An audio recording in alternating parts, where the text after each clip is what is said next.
Bismillahirrahmanirrahim.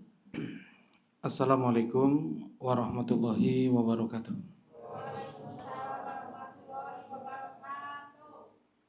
Innal hamdalillah nahmaduhu wa nasta'inuhu wa nastaghfiruh wa na'udzu billahi min shururi anfusina wa min sayyiati a'malina.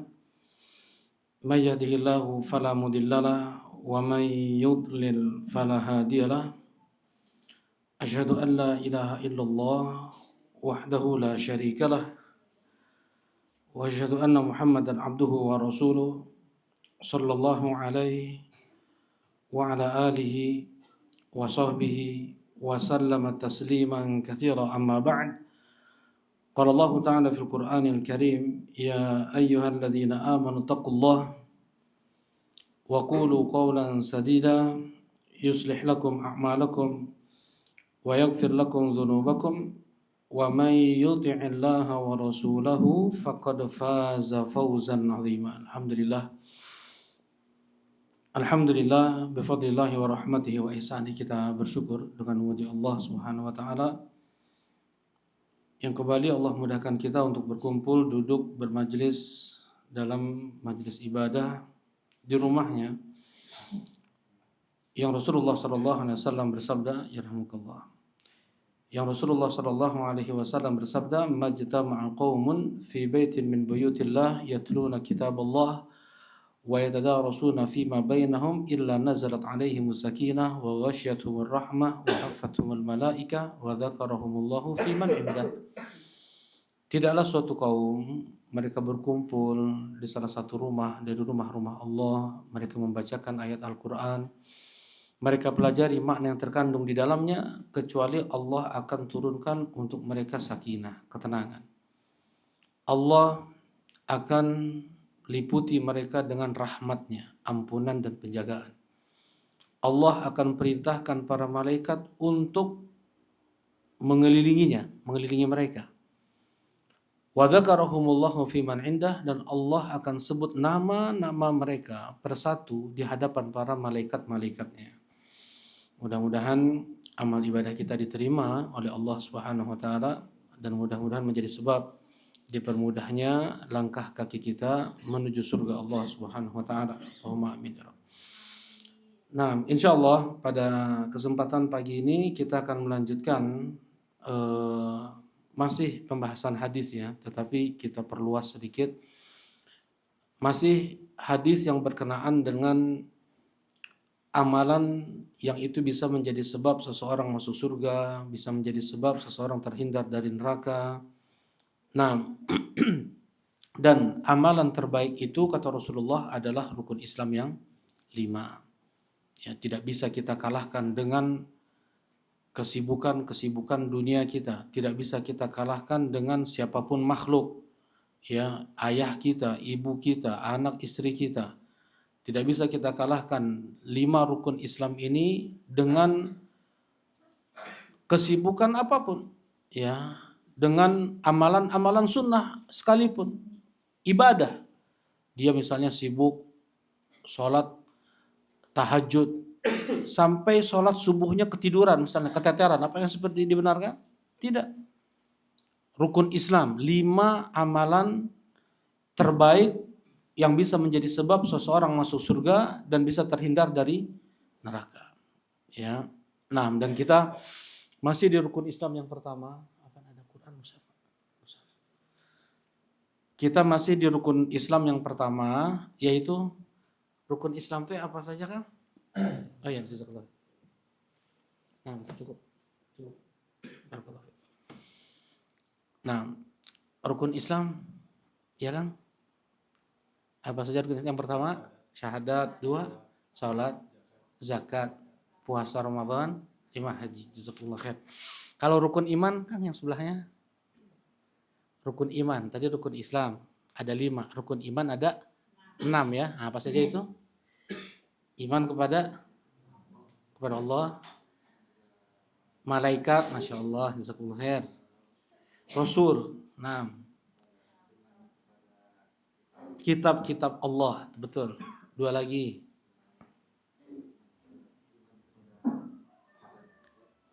Apa? Oh, takdir, ya betul. Iman terhadap takdir. Satu lagi,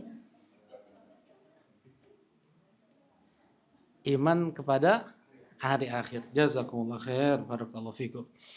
Nah, betul sekali. Nah, jadi kita masih di rukun Islam yang pertama, yaitu syahadat. Sudah kita bahas syahadat yang pertama, yaitu asyhadu an la ilaha illallah. Kita masuk syahadat yang kedua. Apa itu konsekuensi syahadat yang kedua, syahadat Muhammad Rasulullah? Ada 4. Nah, ibu-ibu masih ingat ya konsekuensi iman terhadap atau konsekuensi syahadat Muhammad Rasulullah?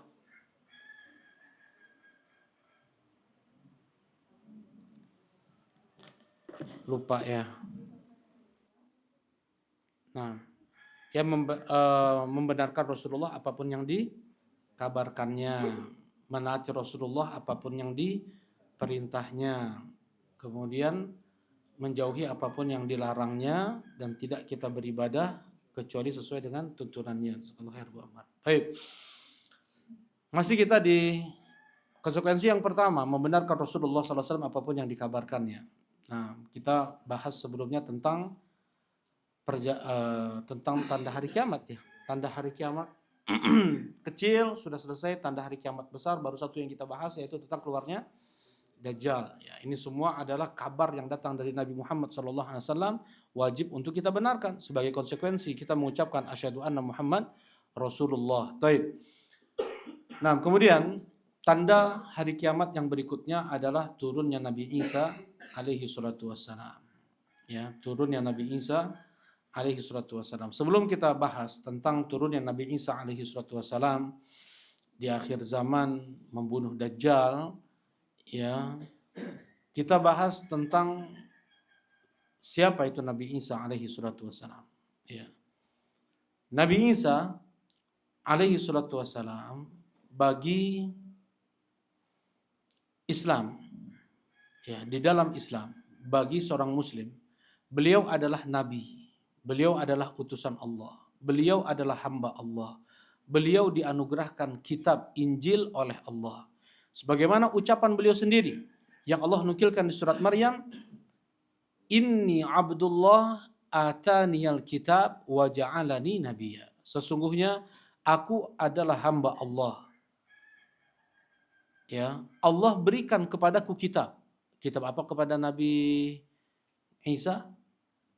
Injil. Kalau Taurat ke siapa? Nabi Musa. Kalau Suhuf Ibrahim ke Nabi Ibrahim. Kalau Zabur Nabi Daud alaihissalam. Nah, ataniyal kitab wa ja'alani nabiyya. Allah memberikanku kitab dan Allah menjadikanku nabi. Ya, ini ucapan Nabi Isa sendiri ini. Ya, yang Allah nukilkan di surat Maryam. Nah, dan beliau lahir tanpa ayah. Ya, dan beliau lahir tanpa ayah. Ini dalam Islam. Berbeda menurut Kristen. Kalau menurut Kristen, Nabi Isa itu lahir dari pernikahan antara Yusuf An-Najjar dengan Maryam alaiha salatu wassalam. Lahirlah Nabi Isa. Kalau orang Yahudi, versi mereka, Nabi Isa itu adalah anak zina. Ya, Maryam berzina. Lahirlah Nabi Isa. Nah, ini versi Yahudi. Baik. Allah Subhanahu wa taala menyebutkan bagaimana tapi sebelum itu ya, sebelum kita masuk juga kita sedikit perpanjang lagi dikit. Ya. Kita berbicara dulu tentang ayah para nabi. Siapa itu? Nabi Ibrahim alaihi salatu wassalam. Ya, sedikit kita sedikit perpanjang lagi. Tadi saya mau Nabi Isa tapi dari atas lagi aja. Yaitu Nabi Ibrahim alaihi salatu wassalam ketika beliau baru berumur 19-an, 20-an, ya. Allah berikan hidayah kepada beliau bertauhid, tidak beliau menyembah kecuali hanya kepada Allah, dan beliau mengingkari kaumnya yang menyembah batu. yang menyembah berhala. Ya. Jadi Nabiullah Ibrahim alaihi salatu wassalam sangat mengingkari apa yang diperbuat oleh ayahnya, oleh orang kampungnya, oleh rajanya. Beliau tinggal di Babilonia, Irak Selatan. Nabi Ibrahim tinggal di Babilonia, Irak Selatan. Dulu negara maju. Ya. Dan rajanya siapa? Siapa? Namrud. Ya, raja Babilonia adalah Namrud.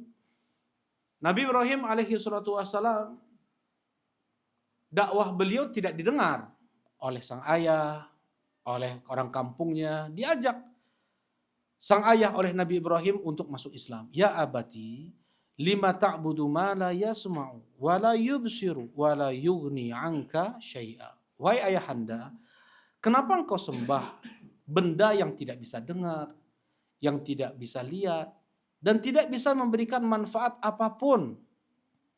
Sedikit pun manfaat, nggak bisa ngasih uang, nggak bisa ngasih sehat, nggak bisa ngasih jabatan, nggak bisa ngasih apapun. La yughni 'anka syai'a.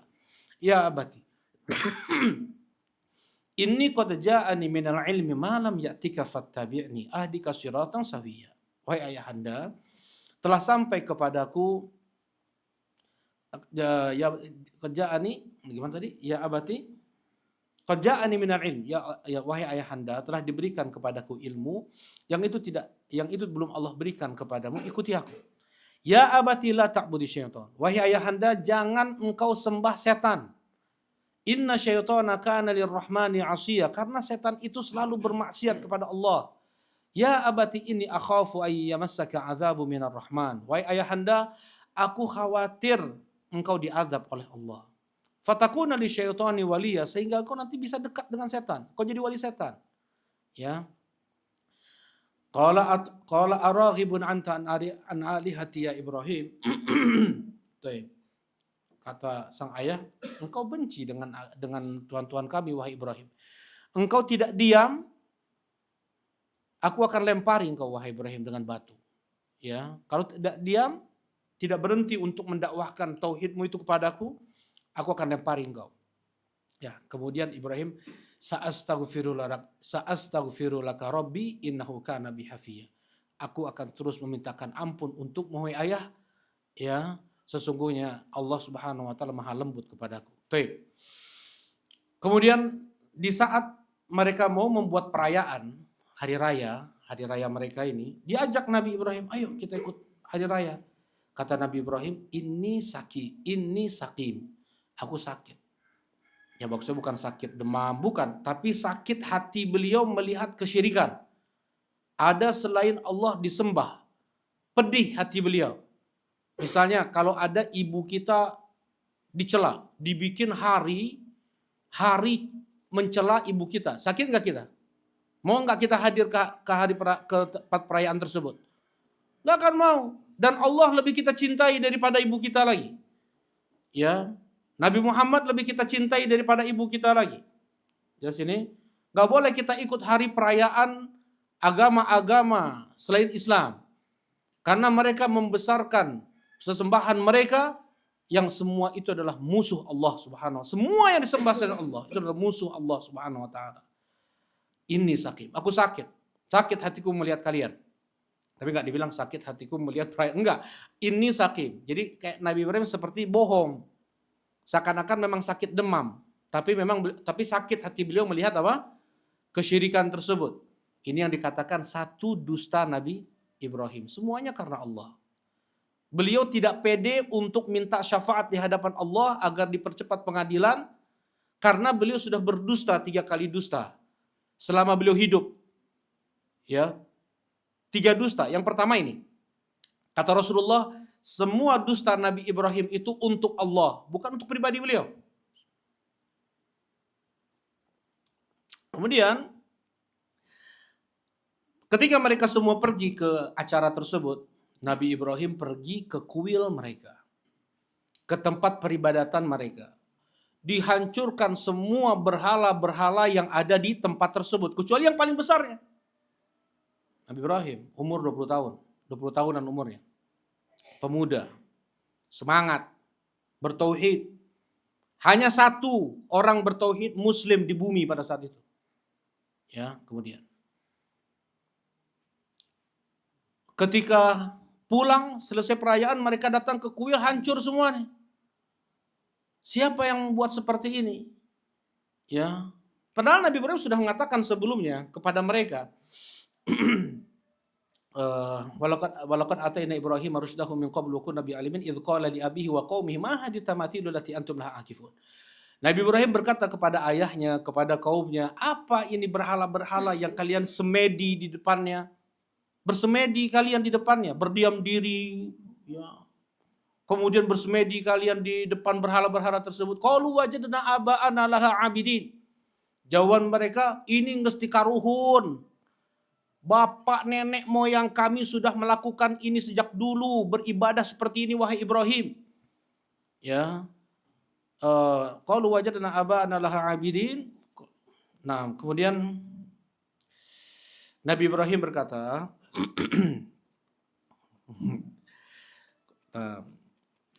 qalu wajadna aba'ana laha abidin. Qala laqad alimtum antum qala kata Nabi Ibrahim, qala laqad kuntum antum wa aba'ukum fi dhalalin mubin. Justru sungguh kalian dan bapak-bapak kalian itu sesat. Woi. Dalam kesesatan yang sangat nyata. Anak muda ya. Subhanallah. Bapak kalian sesat. Kalian pun sesat. Itu kata Nabi Ibrahim. Qalu wajitana bil haqqi am anta minal la'ibin. Kau bisa datangkan kebenaran wahai Ibrahim. Bahwasanya kami dalam keadaan sesat sekarang ini. Atau kau hanya main-main aja. Kata Nabi Ibrahim, qala bar rabbukum rabbus samawati wal ardi alladzi fatarahun wa ana 'ala dzalikum minasyahidin. Rabb kalian adalah yang menciptakan langit-langit dan bumi ini semuanya. Dan aku bersaksi akan itu. Watallah, coba di hadapan mereka Nabi Ibrahim bilang. Jadi enggak sembunyi-sembunyi Nabi Ibrahim. Cuma Nabi Ibrahim menunggu kesempatan kapan mereka meninggalkan kuil mereka baru dihancurkan tuh. Sebelumnya Nabi Ibrahim udah bilang di hadapan mereka, demi Allah. Di hadapan mereka nih. Demi Allah aku akan hancur leburkan seluruh berhala-berhala kalian itu. Oh, Masya Allah ya. Nah, faja'alahum judhadan illa kabiran lahum. Ternyata benar. Mereka pergi, hancur semuanya. Berharap mereka kembali ke kuil tersebut. Qalu man fa'ala hadza bi alihatina innahu laminadh dhalimin. Sesama mereka bertanya, siapa yang melakukan ini kepada Tuhan-Tuhan kami? Zalim dia ini, kata mereka. Qalu sami'na fatay yadhkuruhum yuqalu lahu Ibrahim. Mereka menjawab, kami dengar ada anak muda namanya Ibrahim. Qalu fa'tu bihi ala ayunin nas la'allahum yashhadun. Datangkan Ibrahim tersebut. Ya, bawa ke hadapan seluruh manusia di Babilonia agar mereka menyaksikan apa yang akan kami perbuat kepada Ibrahim itu. Qala bal fa'alahu kabiruhum. Qalu anta fa'alta hadza bi alihatina Ibrahim? Kemudian mereka bertanya, apakah engkau yang melakukan ini semua apakah engkau yang melakukan ini semua wahai Ibrahim? Kata Nabi Ibrahim, qala bal fa'alahu kabiruhum hadza, yang melakukan yang paling gede itu. Fas'alu in kanu yantiqun. Tanya kalau dia bisa ngomong. Yang ini dusta yang kedua. Tanya kalau dia bisa ngomong. Kalau enggak bisa ngomong, memang aku yang buat. Ya, Nabi Ibrahim bukan artinya dia mau lari, tanya aja ke yang gede. Aku enggak melakukan, enggak. Nabi Ibrahim ingin ngajak mereka berpikir. Coba, ini udah ratusan tahun nih berhala kalian sembah. Coba ngomong sekali sama kalian. Coba tanya yang ngancurin semua itu siapa? Kata mereka, faraja'u ila anfusihim faqalu innakum antumudz zalimun. Kemudian mereka sesama mereka kembali berkata kalian semua zalim. Tsumma nukisu ala ru'usihim, kemudian tertunduk kepala mereka. Laqad alimta ma haula yantiqun. Engkau tahu mereka itu tidak bisa berbicara. Kemudian Nabi Ibrahim berkata, qala fata'budun. Qala fata'budun min dunillahi ma la yanfa'ukum syai'an wa la yadhurrukum. Apakah kalian sembah sesuatu yang nggak bisa ngasih manfaat sedikit pun kepada kalian, juga nggak bisa ngasih madorot kepada kalian. Nggak bisa ngasih sakit, nggak bisa ngasih sembuh, nggak bisa ngasih kaya, nggak bisa ngasih miskin, nggak bisa ngasih bencana alam. Ya, itu yang kalian sembah, kata Nabi Ibrahim. Berarti tahu kan? Uffil lakum wa lima ta'buduna min dunillah, celaka kalian dan semua yang kalian sembah selain Allah itu. Berarti jelas bagi mereka nih. Yang melakukan itu siapa? Nabi Ibrahim. Qalu harriqu wansuru alihatakum in kuntum fa'ilin. Bakar Ibrahim. Ya. Bakar Ibrahim dan bela sesembahan-sesembahan kalian andaikan kalian bisa melakukannya. Qulna ya narukuni bardan wa salaman ala Ibrahim. Kemudian Nabi Ibrahim enggak minta maaf. Oh ya saya salah. Saya minta maaf melakukan kesalahan menghancurkan berhala-berhala kalian, enggak. Nabi Ibrahim menerima konsekuensinya, dibakar-bakar. Ya. Dan Nabi Ibrahim sebelum dimasukkan ke dalam api apa yang beliau ucapkan? Salman.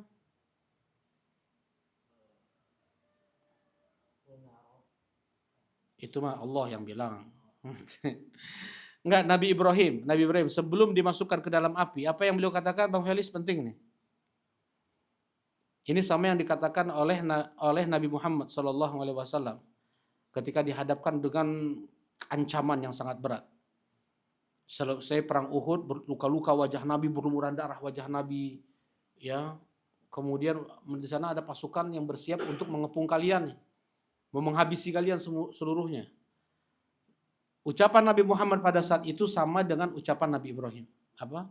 Hasbunallah wa ni'mal wakil. Cukup bagiku Allah dan Allah sebaik-baik pelindung bagiku. Enggak minta tolong. Jibril menawarkan pertolongannya, mau enggak? Kuselamatkan kau? Enggak. Hasbunallah wa ni'mal wakil. Cukup bagiku Allah. Ya, kata Nabi Ibrahim. Dibakarlah. Dan Allah perintahkan api untuk dingin. Qulna ya naru kuni bardan wa salaman ala Ibrahim. Kemudian kami katakan, wahai api, jadilah engkau dingin dan penyelamat untuk Ibrahim. Dikawal justru Nabi Ibrahim oleh api. Karena Nabi Ibrahim orang yang pertama kali ditelanjangi karena tauhid, berdakwah, karena la ilaha illallah. Setelah itu banyak orang-orang ditelanjangi ya karena berislam, karena bertauhid, karena sholat, karena beriman kepada Allah, banyak setelah itu. Tapi yang pertama kali siapa? Nabi Ibrahim. Allah berikan pertama kali pakaian di padang mahsyar kepada Nabi Ibrahim. Orang yang pertama kali diberikan pakaian oleh Allah di padang mahsyar siapa? Nabi Ibrahim alaihi salatu wassalam. Al jaza min jinsil amal. Balasan itu sesuai dengan perbuatan. Nah, kemudian Nabi Ibrahim diusir dari kampungnya. Pergilah Nabi Ibrahim. Ya, pergi Nabi Ibrahim dari Irak, coba tuh perjalanannya. Fa'amana lahu Lut. Yang ikut beriman Nabi Lut, keponakan Nabi Ibrahim. Kemudian Nabi Ibrahim lanjut perjalanan ke Syam. Di Syam menikahlah Nabi Ibrahim dengan Sarah, wanita tercantik kedua di alam semesta ini setelah Hawa. Ya, ibu kita Hawa, ya, istri Nabi Adam alaihi salatu wassalam adalah wanita tercantik. Kalau laki-laki tertampan siapa? Terganteng. A. Nabi Adam. B. Nabi Yusuf. C. Nabi Muhammad. 3. D. Kang Oscar. Mana? Yang mana? D. Apa? Nabi Yusuf. A. Nabi Adam. 2. Nabi Yusuf. Yang mana yang betul? Nabi Yusuf. Nabi Yusuf lebih ganteng daripada Nabi Adam. Yang mana yang benar Bang Felis? Nabi Adam. Jadi Nabi Yusuf itu hanya diberi setengah ketampanan Adam. Ketika Nabi Muhammad Mi'raj ke langit yang ketiga betul. Yang pertama Nabi Adam, langit kedua Nabi Isa dan Nabi Yahya, langit ketiga Nabi Nabi Yusuf. Kata Rasulullah, waqad utiya syatrul husn. Pada saat itu barulah diberikan setengah ketampanan Adam. Baru saat itu. Di dunia belum setengah-setengah tampanan Adam. Ya, setelah meninggal Nabi Yusuf baru diberi setengah ketampanan Adam. Ya. Kalah ketampanan Nabi Yusuf, ketampanan Nabi Muhammad daripada Nabi Yusuf, ya. Kalau Nabi Muhammad itu paling mirip wajahnya dengan siapa? Kang Iqbal? Abu Abiyah? Dengan Nabi lagi betul. Nabi Ibrahim, Masya Allah. Dengan Nabi Ibrahim. Dan asbahu taib. Yang paling mirip dengan dia, sahibukum. Kawan kalian, maksudnya aku ini. Yang paling mirip dengan Nabi Ibrahim alaihi salatu wassalam. Ya, nah, Nabi Ibrahim ke Syam menikah dengan siapa? Sarah. Ya, cantik jelita luar biasa, dibawa oleh Nabi Ibrahim ke Mesir. Ya, Mesir ke atas lagi tuh, ke Afrika tuh. Dari Syam ke Afrika, atas lagi. Ketika nyampe Mesir, di Mesir penguasanya jahat. Ya, penguasanya dari kaum pendatang suku Asia bernama Heksos. Fir'aun dikalahkan. Fir'aun dijatuhkan, pribumi jadi rakyat. Ya, yang menjadi raja suku Heksos pendatang dari Asia. Kejam. Nah, kemudian Nabi Ibrahim dengan Sarah masuk ke sana, tertarik sang raja dengan Sarah ini. Nabi Ibrahim bilang, kalau engkau tak ditanya tentang aku, katakan aku saudaramu. Nah, ini dusta yang ketiga. Kau dibilang aku suamimu, mati habis sudah. Nabi Ibrahim dibunuh dah. Ya, tapi enggak berdusta juga Nabi Ibrahim nih. Memang pada saat itu, nah yang namanya sesama mukmin kan bersaudara ya. Semua orang Islam kan bersaudara, innamal mu'minuna ikhwah. Kalau engkau ditanya siapa aku, katakan aku adalah saudaramu. Dibawa Sarah oleh raja jahat tersebut. Nabi Ibrahim sholat. Nabi Ibrahim sholat terus. Ya, Sarah wanita yang solehah. Ya, ketika dibawa mau dipegang, mau disentuh, udah disentuh. Ya, tangannya langsung dipalik teken. Diremas tangan tangan raja tersebut, Heksos tersebut sampai kaku ke ujung lengannya. Sampai kaku, nggak bisa lagi bergerak. Ya, kemudian dia bertobat, maaf, tolong dibenerin lagi. Tolong doakan lagi agar benar lagi. Doakan benar lagi dia. Bisa lagi ngomong. Dia buat sekali lagi. Seperti itu lagi. Sampai 3 kali. Setelah 3 kali baru dibebaskan. Udah, pergi sana. Ya, ini nggak bisa diganggu nih. Pergi sana. Baru kemudian dihadiahkan Hajar. Hajar ini siapa? Anak Fir'aun sebelumnya. Anak raja ini. Dijadikan budak oleh kerajaan Heksos. Jadi masih keluarga raja bangsa Kibti. Ya. Nah, jadi budak. Dikasih oleh Heksos ini kepada Sarah. Nih, budak untukmu. Siapa namanya tadi? Hajar. Oleh Sarah diberikan budak tersebut kepada Ibrahim. Ya, karena dari Sarah nggak ada anak nih. Dari Sarah nggak ada anak. Nabi Ibrahim berharap punya anak. Punya anak. Namanya siapa? Ismail. Diboyonglah mereka kembali ke Syam. Ke kampung siapa? Kampung Sarah. Ya, cemburu namanya wanita. Dibawalah Hajar dengan Ismail oleh Nabi Ibrahim ke Makkah. Dibawa ke Makkah. Negeri tandus, nggak ada bangunan apapun, nggak ada tumbuhan apapun. Kemudian di sana bangunan Ka'bah itu cuman pondasi doang, bukan Ka'bah sudah bujur sangkar, enggak. Ya, pondasinya aja. Ya, pondasinya aja. Di situ diletakkan Hajar dan Ismail. Ini terus ya ditanamkan tauhid kepada Hajar oleh Nabi Ibrahim alaihi salatu wassalam. Ketika sudah sampai di Makkah, Nabi Ibrahim langsung balik, nggak ngomong apa-apa, baik. Dikejar oleh Hajar. Kenapa kau tinggalkan kami di sini? Ya, Nabi Ibrahim nggak jawab. Karena itu perintah dari Allah Subhanahu wa taala. Ketika Hajar bilang, "Apakah yang memerintahkanmu untuk meninggalkan kami di sini adalah Allah?" Iya, mengangguk Nabi Ibrahim. Nggak menjawab juga, mengangguk Nabi Ibrahim. Setelah itu tenang Hajar. Pasti beres, pasti baik. Nah, inilah tauhid ya. Kalau orang sudah bertauhid, apapun yang Allah kehendaki pasti akan baik. Baiknya apa ya? Baiknya akang-akang maju sedikit nih. Jangan sampai ada yang di luar, kasihan. Kepanasan, duduk di luar, maju. Ini kalau penalti anak gol nih. Nggak ada penghalang. Nah, kemudian Hajar ikhlas, tenang dengan jawaban Nabi Ibrahim yang mengangguk itu. Nangis, semua kita tahu ya kisah bagaimana Hajar kemudian bolak-balik dari Sofa ke Marwah 7 kali balikan sampai keluarlah apa? Sumur Zam-Zam. Air Zam-Zam itu keluar langsung dari nggak jauh dari tempat Hajar. Nah di situ kemudian dibuat bendungan kecil, minum di sana. Minum air Zam-Zam saja itu bisa gemuk, nggak makan apapun, Zam-Zam saja diminum itu bisa gemuk. Ya, Abu Dzar Al-Ghifari, ya.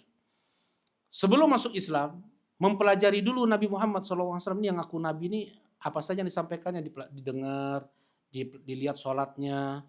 Selama 1 bulan Rasulullah bertanya, apa yang menghidupimu di sini? Ya, hanya Zam-Zam. Dan aku bisa gemuk seperti ini karena Zam-Zam. Asalnya begal, ya. Abu Dzar ini asalnya begal. Karena mendengar Nabi Muhammad SAW di Mekah yang ngaku Nabi, beliau ke sana. Nah intinya Zam-Zam itu adalah makanan dan obat. Ta'amu tu'min wa shifa'u suqmin. Kata Rasulullah SAW, Zam-Zam itu adalah makanan yang dimakan dan obat untuk penyakit. Ya, di Bendung ada suku Jurhum.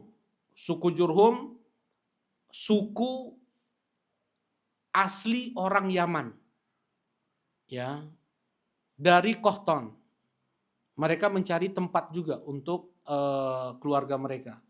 Melihat ada burung berputar-putar, burung nggak mungkin berputar-putar di atas kecuali di bawahnya ada air. Ke sana mereka kemudian mendapatkan ada Hajar dan Ismail.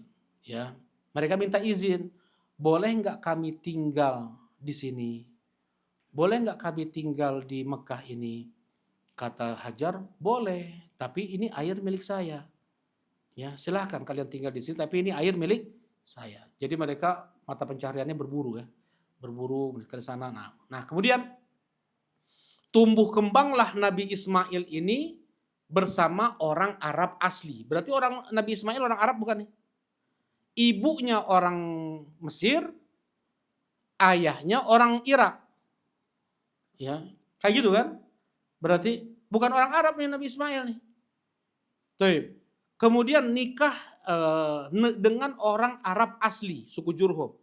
Anak cucu Nabi Ismail begitu, nikah dengan orang Arab asli. Jadilah mereka ini Al-Arab Al-Musta'ribah. Arab yang diarabkan. Arab itu ada 3. Ada Al-Arab Al-Ba'idah, Arab kuno, suku Hud, kaum Nabi Hud, ya, kaum Ad, kaum Samud. Ya, mereka ini orang Arab asli dan kuno, udah punah, nggak ada lagi mereka. Kemudian ada Al-Arab Al-Aribah. Nah ini orang Arab asli. Siapa itu? Orang-orang Yaman. Keturunan Ya'rub ibn Yasjud. Nah mereka mempunyai suku namanya Bani Kohton dan Himyar. Kohton dan Himyar. Anda bilang tadi Kohton ya. So, Jurhum itu dari Himyar. Jurhum ini dari Himyar. Nah, keturunan Nabi Ismail, mereka dikatakan Arab yang diarabkan. Sebenarnya bukan Arab tuh. Ya, karena mereka lahir semua dari Arab ke Arab lagi kan gitu. Jadi Arab mereka ini. Jadi Al-Arab Al-Musta'ribah. Ya. Nah, Itu Nabi Ismail. Kemudian Sarah melahirkan anak setelah sepuh, nenek-nenek. Nabi Ibrahim udah kakek-kakek, rasanya nggak mungkin punya anak. Ternyata ada malaikat yang datang untuk memberitahukan mau menghancurkan kaum Lut. Ya, disampaikan dulu berita gembira kepada Nabi Ibrahim. Allah memberikan kabar gembira kepada kalian berdua, kalian akan punya anak. Namanya siapa? Namanya bukan Yakub atau namanya siapa? Ishak. Lahirlah dari Sarah Nabi Ishak. Ya. Ishak kemudian menikah, lahirlah Nabi Yakub. Nabi Ibrahim masih ada nih. Jadi Nabi Ibrahim betul-betul mendapatkan karunia luar biasa. Ya. Kita nggak bahas panjang lagi kalau Nabi Ismail, Nabi Ibrahim datang lagi ke Mekah, bagaimana ada proses penyembelihan itu. Nah intinya Nabi Ibrahim sangat senang Sarah punya anak, kemudian anaknya ini punya anak lagi tuh. Nabi Ibrahim masih hidup. Ya, nah meninggal Nabi Ibrahim, meninggal Ishak. Kemudian Nabi Yakub punya anak. Nabi siapa namanya? Nabi siapa? Anak Nabi Yakub siapa? Nabi Yusuf. Anak Nabi Yakub Nabi Yusuf. Ya, bagaimana kisah Nabi Yusuf kita tahu ya. Nabi Yusuf sangat dicintai oleh ayahnya karena memang beda. Dan sudah ada tanda-tanda kenabian pada Yusuf ini, berbeda dengan saudara-saudaranya yang lain. Nabi Yusuf itu 12 bersaudara, 10 dari ibu yang berbeda, 1 yang kandung. Jadi Nabi Yusuf dengan saudaranya Benyamin, 10 dari beda ibu. Nah, Yakub itu sangat sayang kepada Yusuf, hasad, dengki mereka ini. 10 saudara Yusuf ini dengki kepada Nabi Yusuf karena cinta ayahnya hanya kepada Nabi Yusuf saja nih. Akhirnya minta izin untuk bawa main. Ya, kami nanti mau balap lari, kami mau main-main di sana wahai ayahanda, izinkan Yusuf pergi bersama kami ini akan jaga dia dengan sebenar-benarnya penjagaan. Aku khawatir nanti kalian lengah, dia dimakan oleh serigala. Enggak, kami akan jaga benar-benar. Ya, akhirnya diizinkan. Mereka membuat makar. Ya, dilepas baju Nabi Yusuf, disobek-sobek. Nah, dilepas Nabi Yusuf, dilumuri darah. Nabi Yusuf dibuang ke dalam sumur. Ada rombongan lewat ini. Wah, dikeluarin lagi nih dari sumur, dijual dengan harga yang sangat mahal. Ini mereka ini mencari air, kemudian Nabi Yusuf terangkat, kata mereka, ini budak bapak kami yang kabur. Kami mau jual memang. Kalian mau beli, harganya murah. Bawa sana. Dibawa ke Mesir. Nabi Yusuf dibawa ke Mesir. Ternyata dibeli oleh menteri di Mesir. Aziz namanya. Ya. Nabi Yusuf alaihi salatu wasalam tumbuh kembang di rumah menteri. Ya. Mempunyai istri yang katanya namanya siapa? Zulaiha. Ya, tapi itu Israiliyat. Maksudnya Israiliyat nggak ada datang dalil nama tersebut dalam ayat Al-Qur'an atau hadis Nabi SAW. Ya. Dan ternyata si menteri ini dia tidak pernah menggauli istrinya. Jadi nggak bisa menggauli istrinya. Sang istri, dia terkagum-kagum dengan ketampanan budak mereka ini. Nabi Yusuf. Luar biasa, udah jadi anak muda nih, Nabi Yusuf alaihi salatu wassalam.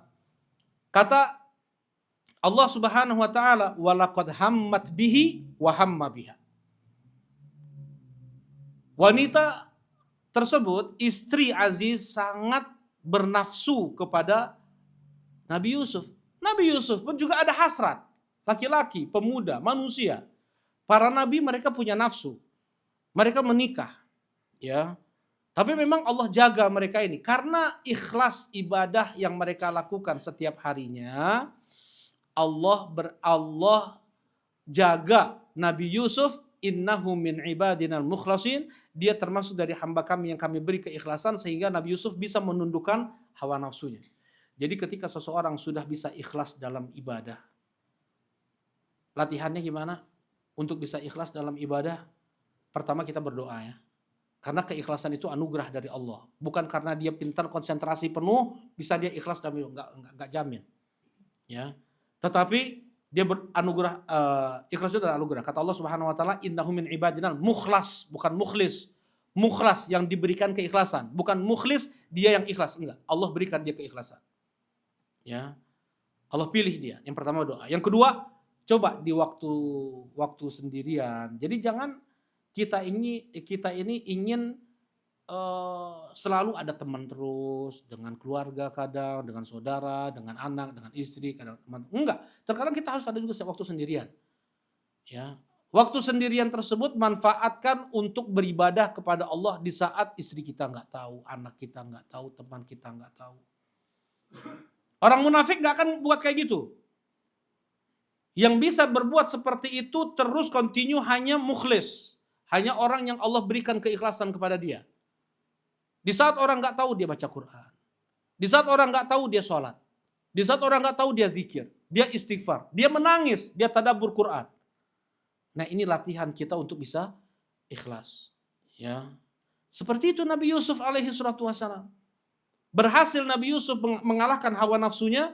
Nabi Yusuf lari ya ke pintu, tersobek baju belakang Nabi Yusuf oleh istri Aziz, ya kemudian ternyata majikannya atau Aziz ada di hadapannya, terbuka pintu itu. Kata majikannya, gimana? Kata wanita tersebut,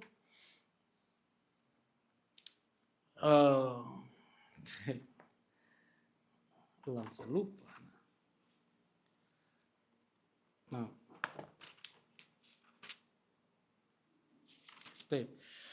wastabaqal bab wa qaddat qamisahu min dubri wa alfa sayyidah haladal bab. Dikejar Nabi Yusuf ini oleh wanita tersebut sampai sobek baju bagian belakangnya, dan ternyata majikannya ada di terbuka pintu itu.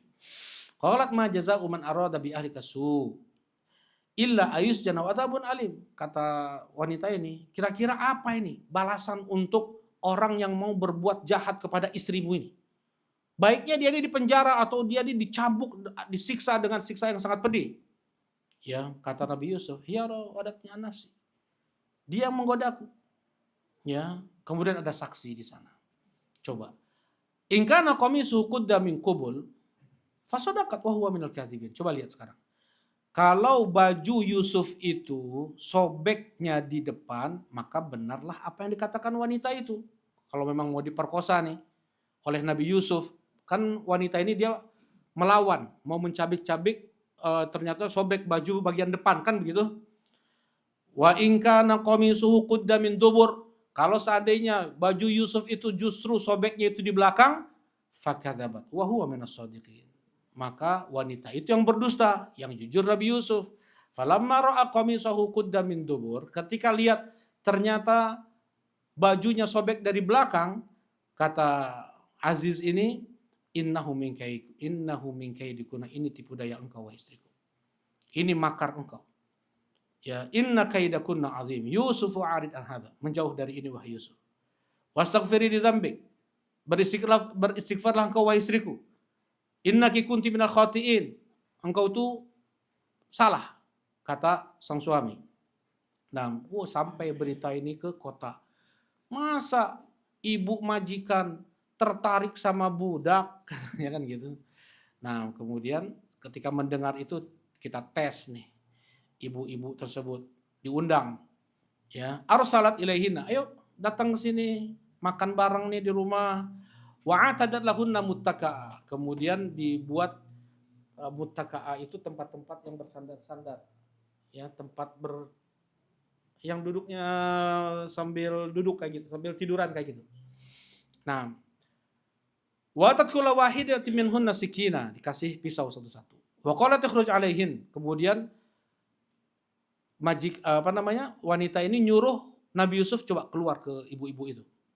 Falamma ra'ainahu akbarnahu wa qatta'na aydiyahunna wa qulna hasya lillah ma hadza basyara in hadza illa malakun karim. Ya. Kemudian ketika ibu-ibu tersebut melihat ketampanan Nabi Yusuf alaihi salatu wasalam, akbarnahu. Heboh. Ya, akbarnahu heboh.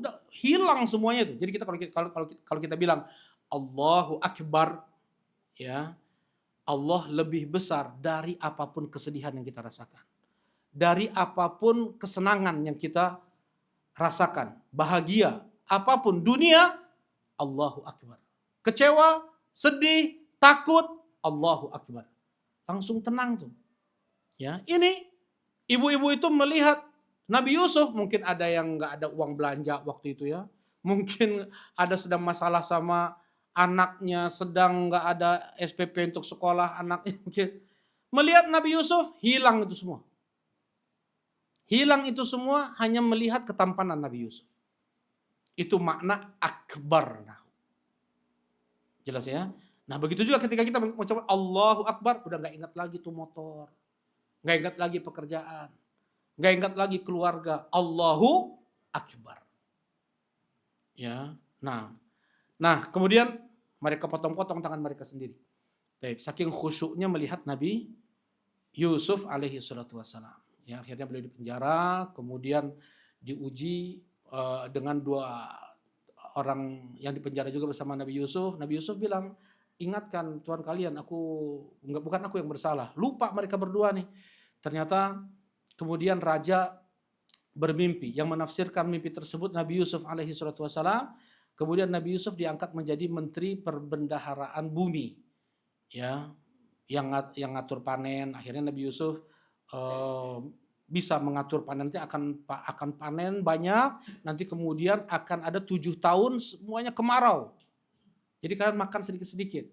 Ya, nah, di saat kemarau itulah datang saudara-saudara Nabi Yusuf dari Syam. Dari Syam, mereka kan di Syam nih, Nabi Yakub, saudara-saudaranya kan di Syam. Ya, di Palestina mereka ini. Mereka di Palestina, mereka pergi ke Mesir untuk mendapatkan bantuan dari Mesir, makanan untuk keluarga mereka. Ya. Sesampainya mereka di Mesir, Nabi Yusuf tahu. Ya, ini saudara dia dulu. Udah kasih bantuan. Ya. Tapi kosong. Mau dikasih dijanjikan bantuan, kosong, dibalikin. Bawa dulu saudara kalian, kan kalian punya saudara seibu, saudara sebapak, ya, namanya Benyamin, saudara kandung Nabi Yusuf, bawa ke sini. Pas mereka sampai ke Syam, dibuka barang kok nggak ada, ternyata nggak jadi bantu oleh Nabi Yusuf. Mereka nggak tahu itu Nabi Yusuf.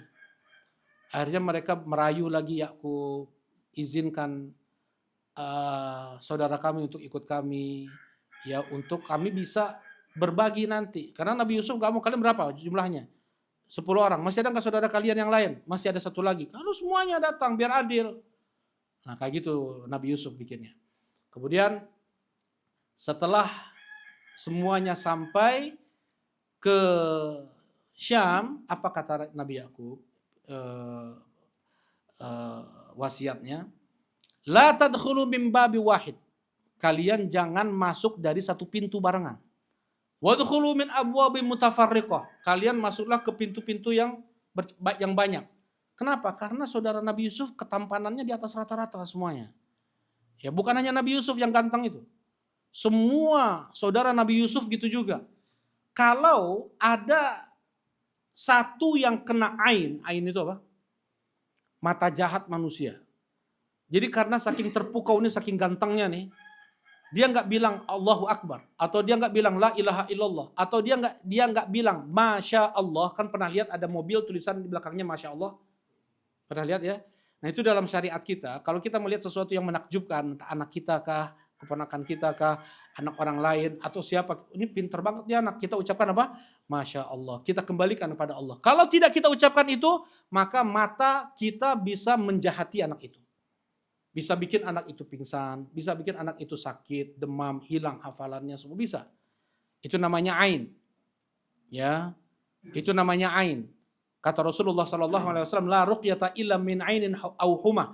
Tidak ada ruqyah yang paling mujarab lebih daripada ain atau humah. Maksudnya penyakit ain dan penyakit humah. Humah itu sengatan binatang. Obat paling mujarabnya adalah ruqyah.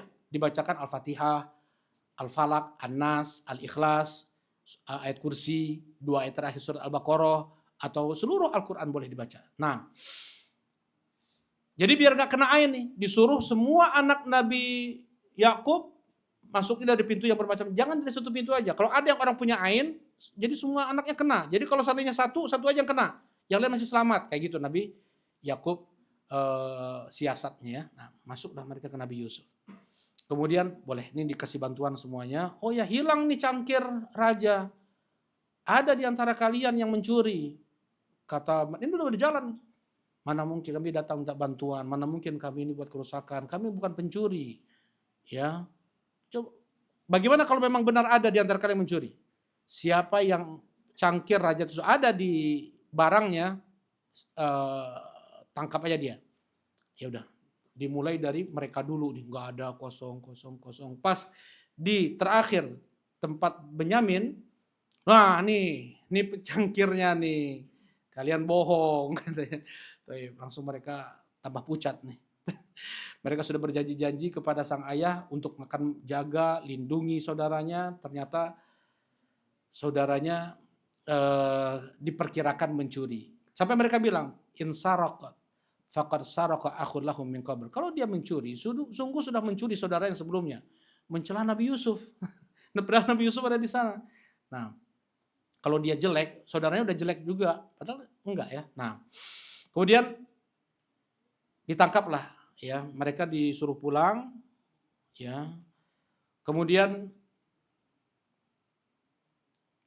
mereka meminta maaf kepada ayah mereka. Apa kata Nabi Yakub? Saufa astaghfirulakum. Ya, aku akan minta ampun kepada Allah untuk kalian. Tapi enggak sekarang. Subhanallah. Ada tafsirnya. Waktu terbaik istighfar itu kapan? Pas sahur. Nanti. Waktu sahur aku akan doakan kalian. Waktu terbaik untuk meminta ampun untuk kalian. Nah, kemudian mereka datang lagi. Minta bantuan lagi, kemudian Nabi Yusuf berkata, ya, apakah kalian ingat kepada Yusuf? Qalu a'innaka la anta Yusuf? Apakah engkau itu Yusuf? Qala ana Yusuf wa hadha akhi. Iya, aku Yusuf dan ini saudaraku. Ya, kemudian kata Nabi Yusuf, bawa bajuku ini,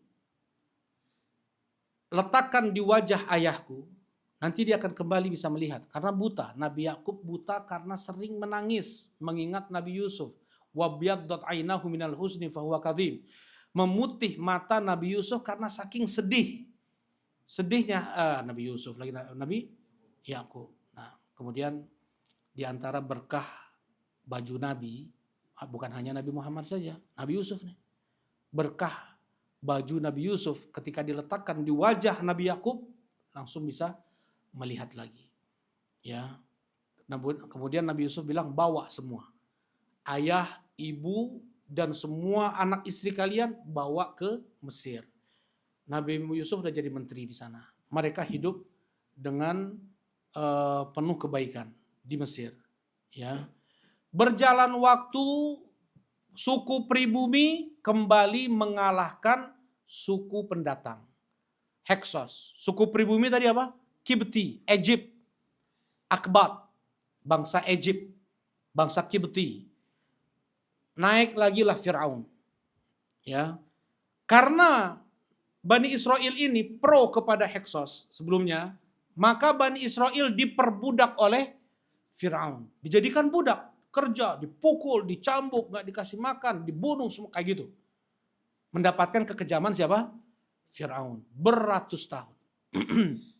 Ya, sampailah pada zaman Nabi Musa alaihi salatu wasalam. Di tahun itu akan lahir seorang anak yang akan mengambil alih kekuasaan wahai Firaun. Maka bunuh seluruh anak yang ada yang lahir pada tahun itu.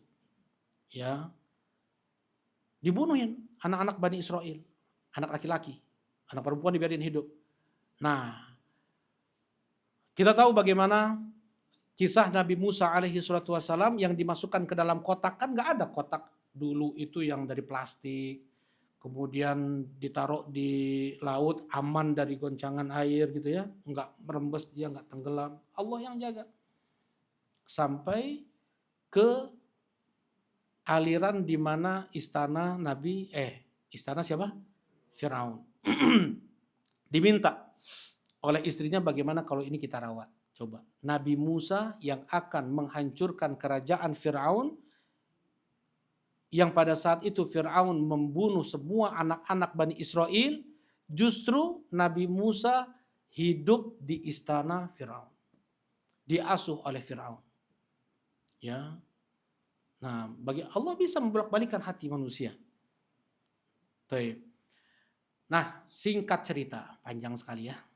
Singkat cerita, Nabi Musa alaihi salatu wassalam membawa Bani Israel kembali ke Palestina nih. Ya, membawa kembali ke Palestina. Tetapi orang-orang Bani Israel yang dibawa oleh Musa, mereka ini penakut, pengecut, gak mau perang. Masjidil Aqsa dikuasai oleh para penguasa jahat pada saat itu. Ya, kemudian Nabi Musa ketika ngajak berperang, mereka bilang, idhab anta wa rabbuka faqatila inna hahuna qa'idun. Engkau saja wahai Musa, pergi dengan Tuhanmu, perang sana berdua.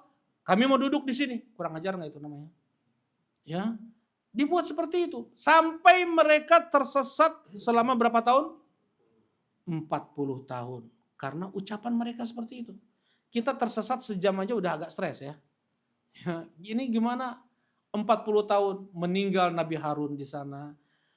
Ya. Meninggal juga Nabi Musa di sana. Nah, yang memegang kepemimpinan Bani Israel pada saat itu siapa? Bang Felis? Ibu-ibu yang bisa jawab? Siapa yang menjadi nabi setelah Nabi Musa meninggal? Yang menjadi pemimpin Bani Israel? Nabi Yuda, Nabi Yusha, ya, Nabi Yusha ibnu Nun, yang asalnya menemani Nabi Musa mencari Nabi Khidir. Ketika di surat Al-Kahfi kan ada Nabi Musa bersama anak remaja ya. Nah, belum jadi Nabi Yusha itu. Nabi menjadi Nabi setelah Nabi Musa meninggal. Ya, Nabi Musa meninggalnya di jarak orang melempar dari Baitul Maqdis. Ya, kata Rasulullah, kalau kita ada di sana, aku akan tunjukkan kepada kalian kuburan Nabi Musa di pinggir jalan di gundukan tanah merah. Karena Nabi Musa sangat rindu untuk bisa sholat di Masjidil Aqsa, tapi enggak Allah takdirkan. Ya, jadi udahlah meninggal di situ. Ya, Nabi Yusha alaihi salatu wassalam bilang ke matahari, engkau diperintahkan oleh Allah untuk berjalan, ya, di jalur edarmu. Dan aku pun diperintahkan oleh Allah untuk menaklukkan rumah ini. Maka tahan dirimu. Nah, mukjizat Nabi Yusha apa? Mukjizat Nabi Yusha memberhentikan matahari. Ya. Nah, jadi sekaligus habis. Kalau dulu kan perang tuh cuma dari pagi sampai sore, istirahat dulu malam, besok lanjut lagi pagi sampai sore, istirahat lagi malam. Nah, Nabi Yusha nggak mau, ingin sekaligus selesai. Menang Nabi Yusha, ya, dan harta rampasan perang di syariat para nabi terdahulu itu haram, tidak boleh dimanfaatkan. Mereka kumpulkan di satu tanah lapang, datang halilintar, petir, menghanguskan semua harta rampasan perang tersebut. Ini nggak turun-turun di petir, nggak turun-turun halilintar. Ternyata ada yang menyembunyikan sebesar kepala sapi emas. Diletakkan itu, datang halilintar tersebut menghanguskan semua harta rampasan perang. Ya, nah tinggallah mereka di sana. Jelas ini ya, baru Nabi Daud, Nabi Sulaiman, Nabi Daud, Nabi Sulaiman, Nabi kemudian banyak di sana itu. Nah, sekarang kita baru masuk ke Nabi Isa alaihi salatu wassalam, ya. Nah, Nabi Isa kakeknya adalah Imran. Imran ini siapa? Imran ini ketua ulama yang ada di Masjidil Aqsa. Ketua para ulama dan ketua DKM Masjidil Aqsa. Di surat Ali Imran ayat 35, ya. Idz qalat imra'atu Imran, "Rabbi inni nadartu laka ma fi batni muharrara." Ya. Istri Imran bernazar, "Wahai Rabb, aku bernazar untuk mewakafkan apa yang ada di perutku ini menjadi pelayanmu, mengabdi kepadamu ya Allah." Ya, Masya Allah ya, ada seorang ibu, seorang ayah betul-betul mempersiapkan anaknya ini untuk menjadi hamba Allah sepenuhnya, yang selalu beribadah kepada Allah Subhanahu wa taala. Ternyata yang lahir perempuan. Siapa namanya? Maryam.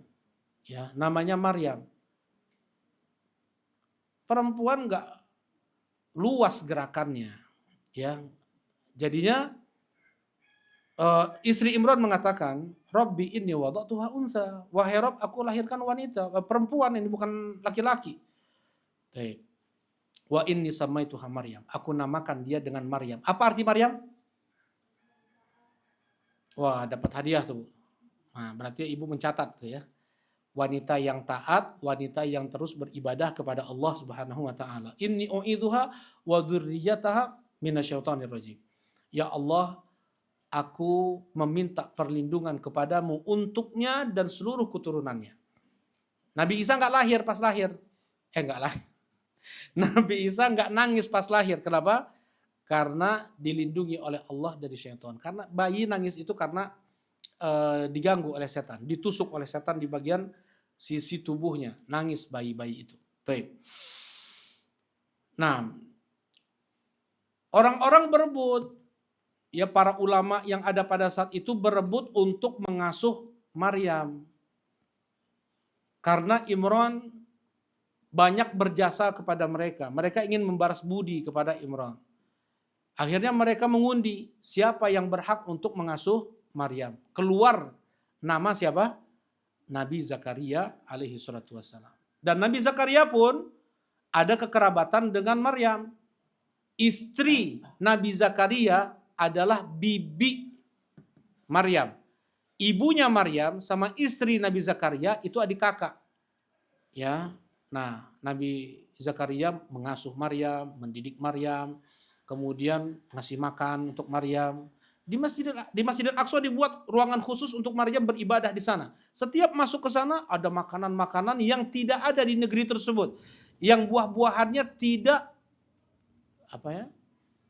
buah-buahannya nggak ada yang tumbuh di musim itu. Jadi musim panas buah-buahan musim dingin yang ada. Yang pas musim dingin buah-buahan musim panas yang ada. Ya, anna laki hadza? Dari mana kau dapatkan ini? Qalat hiya min indillah.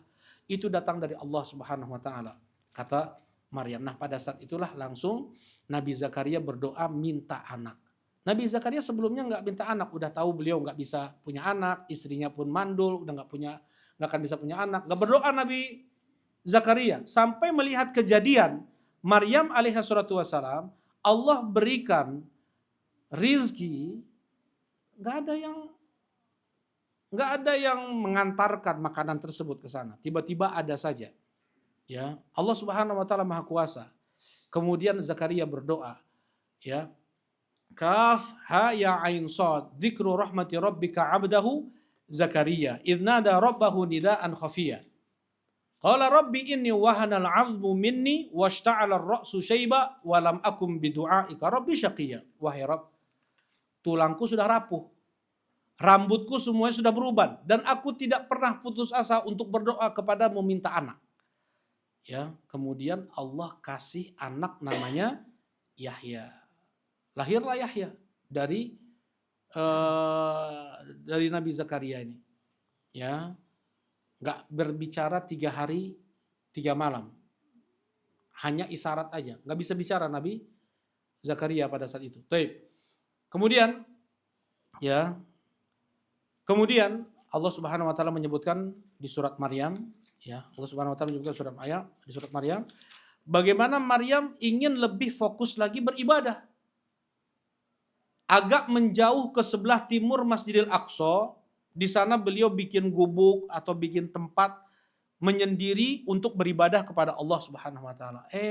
Datang Jibril alaihi salatu wasalam berbentuk atau menjelma menjadi seorang pemuda yang sangat tampan dan manusia utuh gitu, bukan enggak ada sayapnya. Malaikat Jibril ada berapa sayap? Ada 600 sayap. Ya, malaikat yang terbesar, termulia, yang paling dicintai oleh Allah adalah Jibril. Nah, fatamatsala laha basyaran sawiyya. Jibril mendatangi Maryam berupa basyaran sawiyya, manusia sempurna. Qalat inni a'udzu birrahmani minka in kunta taqiyya. Apa yang diucapkan oleh Maryam? Aku berlindung kepada Allah darimu. Nah, ini orang yang bertauhid ya. Enggak tolong dulu, enggak minta tolong dulu kepada makhluk. Tidak ingat polisi pertama kali. Bisa Maryam teriak-teriak pada saat itu bisa. Tapi orang yang bertauhid yang pertama kali dia ingat di saat dalam keadaan darurat, terjepit, susah, dia sakit, apapun yang dia sebut adalah Allah Subhanahu wa taala. Dia langsung berdoa, dia istighatsah kepada Allah Subhanahu wa taala dan dia ingatkan orang tersebut. Ya. Selain dia minta pertolongan, perlindungan kepada Allah Subhanahu wa taala, dia ingatkan in kunta taqiyya, jaga ketakwaan kepada Allah. Ya, jangan kau berbuat buruk. Ini bisa aja berbuat buruk kepada Maryam kan? Jangan kau berbuat buruk. Jaga ketaatan kepada Allah. Ya. Nah, kemudian Jibril menyampaikan Allah akan memberikanmu seorang putra yang suci. Ya. Kata Maryam, dari mana aku punya putra? Aku enggak nikah, tidak ada satu laki-laki pun yang menyentuhku. Dan aku bukan seorang pezina.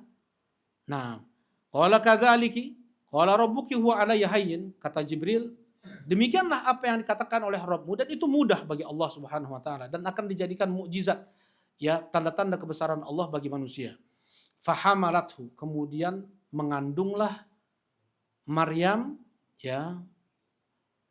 Fahamalathu fantabadat bihi makanan qasiyya. Menjauh lagi Maryam alaihi salatu wasalam ke tempat yang sangat jauh.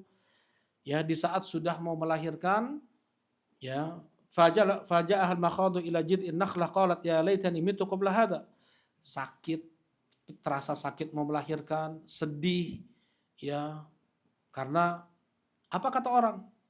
Maryam dikenal dengan seorang wanita yang solehah, ahli ibadah. Kemudian melahirkan seorang anak tanpa ayah. Kira-kira bisa jelaskan nggak nanti? Nggak bisa jelasin tuh. Ya, sedih. Pada saat itu Maryam mengatakan, andaikan aku mati sebelum ini dan aku tidak diingat oleh orang. Ya, saking beratnya musibah yang menimpa Maryam. Lahir Nabi Isa. Ya. Kata Nabi Isa ketika lahir langsung bicara nih, Allah tahzani. Wahai bunda, jangan kau sedih. Qad ja'ala rabbuki tahtaki sariyya. Allah sudah menjadikan di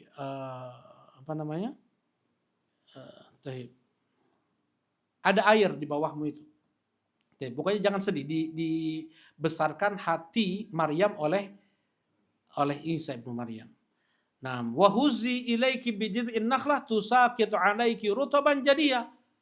Ya, Maryam, kata Allah, goyang tuh akar pohon kurma, nanti akan berjatuhan rutop-rutop. Coba. Pohon kelapa kalau kita goyang, kita coba untuk goyang pohon kelapa dari akarnya. Akan goyang nggak pohon kelapa itu? Kitanya yang goyangnya nggak? 2 orang aja belum tentu bisa menggoyang pohon kelapa tuh. Ini pohon kurma lebih kokoh lagi dari pohon kelapa. Kan akarnya ke atas-atas pohon kelapa kan? Begitu juga pohon kurma ke atas-atas. Itu yang disuruh goyang oleh Allah Subhanahu wa taala, goncang oleh wahai Maryam itu. Nanti akan berguguran apa? Rutop-rutop. Rutop itu kurma yang masih basah. Yang masih lembut. Nah, di sini dalam Islam, seseorang harus berusaha. Jangan hanya modal tawakal. Lain kumaha engke teh kumaha. Dia harus berusaha dulu. Kemudian serahkan setelah itu kepada Allah Subhanahu wa taala. Mana bisa seorang wanita yang baru melahirkan, berdarah-darah, lemas, lapar, haus untuk menggoyang pohon kurma, dasarnya lagi tuh. Ya. Allah bisa nggak datangkan langsung makanan sebagaimana datang makanan tersebut kepada Maryam di saat Maryam sedang beribadah kepada Allah? Bisa nggak?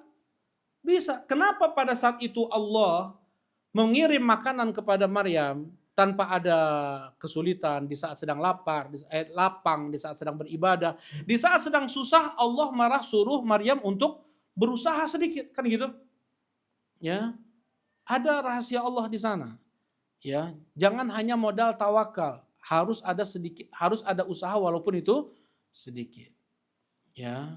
Nah, Nabi Musa alaihi salatu wasalam ketika dikejar Firaun, kata Allah Subhanahu wa taala, pukulkan tongkatmu itu ke laut. Apa yang bisa dilakukan oleh tongkat Nabi Musa? Allah bisa nggak langsung belah lautan itu? Tanpa harus Nabi Musa pukulkan tongkatnya ke laut? Bisa. Kenapa? Kenapa kok seperti itu? Ada usaha sedikit. Kemudian serahkan urusan kepada Allah Subhanahu wa taala. Nah, barakallahu fikum. Ya, kemudian ya. Kemudian dibawalah Nabi Isa alaihi salatu wassalam ke kampungnya, orang-orang kemudian menghujat Maryam. Ya ukhta Harun, wahai saudari Harun, ayahmu bukan orang yang jelek dan ibumu bukan seorang pezina. Ya, ayahmu ketua DKM, kepala para ustadz, ulama di sini. Ibumu wanita yang solehah. Kenapa kamu punya anak dari hasil nggak ada ayah? Mereka tentunya berpikir berzina kan? Ya, berzina Maryam ini. Ya, nggak punya pasangan, kok bawa anak tiba-tiba. Mau dijelasin oleh Maryam, kira-kira paham nggak mereka? Tadi kemarin tuh datang malaikat, kemudian Allah yang ngasih saya janin ditiupkan ruh. Paham nggak mereka? Nggak mungkin paham. Jangan ngomong, kata Allah. Aku bernadar untuk tidak berbicara kepada siapapun. Kasih isyarat aja ke bayi, ngomong sama bayi. Nah, kayak gitu. Jadi dia ngasih isyarat ke dirinya, saya nggak akan bicara, ngomonglah kepada bayi. Ya. Tapi mereka menghukumi buah itu jatuh tidak jauh dari pohonnya. Ini peribahasa mereka nih. Kalau engkau tuh wanita jahat, wahai Maryam, bapakmu dan ibumu udah jahat juga sebelumnya nih kayak gini nih. Fa'asyarat ilai, ya, tapi nggak kayak gitu. Fa'asyarat ilai. Kemudian Maryam memberi isyarat. Ataniyal kitab wa ja'alani nabiyya. Kemudian mereka berkata, qalu kaifa nukallimu man kana fil mahdi sabiyya? Bagaimana kami bisa berbicara kepada bayi yang baru lahir? Kemudian berbicaralah Nabi Isa, inni Abdullah, aku ini hamba Allah. Ataniyal kitab wa ja'alani nabiyya. Allah memberikanku kitab dan Allah menjadikanku sebagai nabi. Nah, ini Nabi Isa alaihi salatu wassalam. Ya. Kitab yang Allah turunkan kepada Nabi Isa apa? Injil. Kalau Nabi Isa itu Tuhan, masa mungkin bawa kitab? Ya enggak? Kalau yang namanya Tuhan langsung aja ngomong. Ya, sesungguhnya aku adalah Tuhan, sholatlah kalian, puasalah kalian, ngapain bawa Tuhan? Ngapain bawa kitab? Dan juga Nabi Isa berdoa, kalau Tuhan berdoa enggak? Ngapain Tuhan berdoa? Ya. Yang Nabi Isa beribadah, beliau sholat. Ya. Beliau sholat, beliau melakukan ibadah-ibadah. Kalau Tuhan melakukan ibadah enggak? Di mana Tuhan nuju netepan, cenah mana Tuhan netepan? Yang beribadah itu hanya makhluk. Ya. Nah, inilah sifat-sifat Nabi Isa yang menunjukkan bahwasanya beliau itu adalah makhluk dan bukan Tuhan. Ya. Nabi Isa makan. Kalau namanya Tuhan makan enggak? Enggak makan. Kata Allah Subhanahu wa taala, "Mal Masih ibnu Maryam illa rasulun qad khalat min qablihi rusul wa ummuhu siddiqah kana yakulani ta'am." Tidaklah Isa kecuali hanyalah seorang rasul yang telah berlalu rasul-rasul sebelum beliau dan ibu beliau seorang siddiqah, mereka berdua makan makanan. Kata Allah, Nabi Isa dan ibunya itu makan. Yang makan itu tidak berhak untuk menjadi Tuhan. Ya. Kalau Nabi Muhammad makan enggak? Makan. Bahkan Nabi Muhammad terluka ya. Ketika perang apa? Ketika perang Uhud, berlumuran darah wajah Nabi Muhammad sallallahu alaihi wasallam. Yang terluka seperti itu tidak berhak jadi Tuhan. Tidak berhak untuk disembah. Nabi Muhammad berdoa istighosah kepada Allah. Yang berdoa beristighosah tidak berhak untuk disembah. Nabi Muhammad beribadah yang namanya yang beribadah itu jelas bukan Tuhan. Nah, kemudian malaikat tidur enggak? Malaikat enggak tidur. Ngantuk enggak? Malaikat enggak ngantuk. Tapi malaikat pingsan. Lebih parah daripada tidur dan ngantuk. Mendengar suara Allah, malaikat langsung jatuh pingsan. Ya, mereka pun tidak berhak untuk disembah. Yang namanya Tuhan itu tidak boleh ngantuk, tidak boleh tidur, apalagi tidak boleh pingsan, tidak boleh mati nih. Nabi Muhammad meninggal nggak? Nabi Muhammad meninggal. Ya, taib. Nah, di sini disebutkan beberapa hujah bahwasanya Nabi Isa itu adalah hamba Allah. Nabi Isa itu diberi kitab Injil oleh Allah. Nabi Isa itu dijadikan nabi oleh Allah Subhanahu wa taala. Wa ja'alani mubarakan aina ma kuntu, dan Allah menjadikanku berberkah dimanapun aku berada. Apa tafsirnya?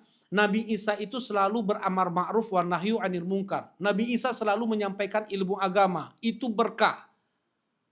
Berkah ilmu, menyampaikan kebaikan, menjelaskan yang hak adalah hak, yang batil adalah batil. Tidak dicampur adukan. Ya. Dibungkus yang hak dengan yang batil dengan yang hak. Baik. Nah, kemudian ya, Nabi Isa alaihi salatu wasalam, beliau di umur 33 tahun diangkat oleh Allah ke langit karena mau dibunuh oleh orang Yahudi. Nabi Yahya, sepupu Nabi Isa, dibunuh oleh orang Yahudi. Nabi Zakaria dibunuh oleh orang Yahudi. Nabi Isa mau dibunuh oleh orang Yahudi, Allah angkat ke langit. Nah, Allah angkat ke langit. Taib. Kemudian orang Yahudi, mereka menyangka sudah membunuh Nabi Isa.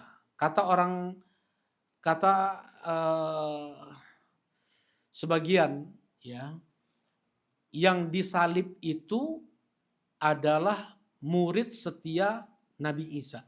Ada yang mengatakan seperti itu. Ya, biarkan aku yang ditangkap oleh mereka, wahai guru. Tangkap, salib, mati. Ada yang kedua, pengkhianat. Dari murid Nabi Isa, ada satu yang berkhianat. Dia yang melaporkan tempat persembunyian Nabi Isa. Ketika dia keluar kepada tentara-tentara Romawi yang mau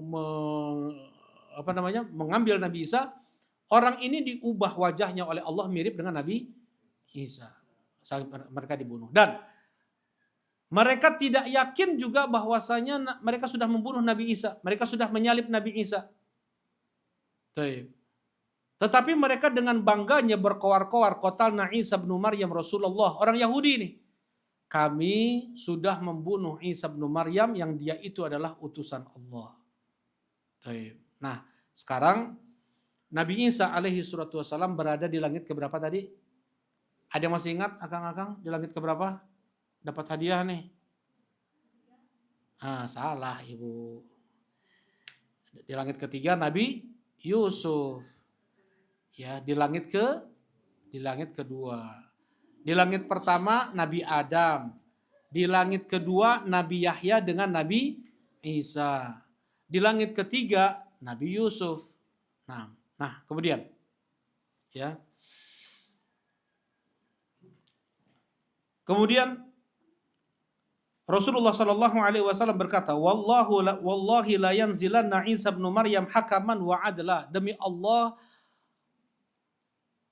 Demi Allah akan benar-benar turun Nabi Isa bin Maryam untuk menjalankan hukum dengan adil. Ya. Turunnya di mana? Turunnya di Menara Putih Timur Damaskus. Meletakkan kedua tangannya ke sayap dua malaikat. Jadi Nabi Isa itu turun dengan dua malaikat. Tangannya berpegang ke sayap dua malaikat. Kemudian turun Nabi Isa dari langit ke bawah sekarang ini, nanti itu. Ya. Kapan? Ketika pasukan Imam Mahdi sudah bersiap untuk menyerang, untuk berperang dengan pasukan Dajjal. Di luar masjid sana Dajjal. Ya sudah Dajjal dengan bala tentaranya. Ya, di dalam masjid Imam Mahdi beserta kaum muslimin. Ketika mau sholat subuh, Nabi Isa turun. Kemudian Mahdi berkata, wahai ya Nabi Allah, silakan menjadi imam. Kata Nabi Isa, imamukum minkum takrimatullah ala hadhil ummah. Imam kalian dari kalangan kalian sendiri, dari umat ini. Sebagai bentuk kemuliaan Allah yang Allah berikan untuk umat ini. Jadi ada Nabi bermakmum kepada yang bukan Nabi. Yaitu Nabi Isa bermakmum kepada Imam Mahdi. Nah, kemudian ya, tidaklah seorang kafir mencium harumnya Nabi Isa kecuali mati. Ya. Dan wangi harumnya Nabi Isa itu sejauh mata memandang. Subhanallah. Ya. Ini hadis seperti itu. Ketika berhadapan Nabi Isa dengan Dajjal, Dajjal meleleh. Yadzub kama yadzubul milh fil ma. Meleleh seperti garam yang dimasukkan ke dalam air. Tapi bisa lari juga tetap Dajjal. Dikejar oleh Nabi Isa alaihi salatu wassalam. Hatta yudrika bibabi Luddin. Sampai didapatkan Dajjal itu di pintu Lud. Ya, dekat Palestina.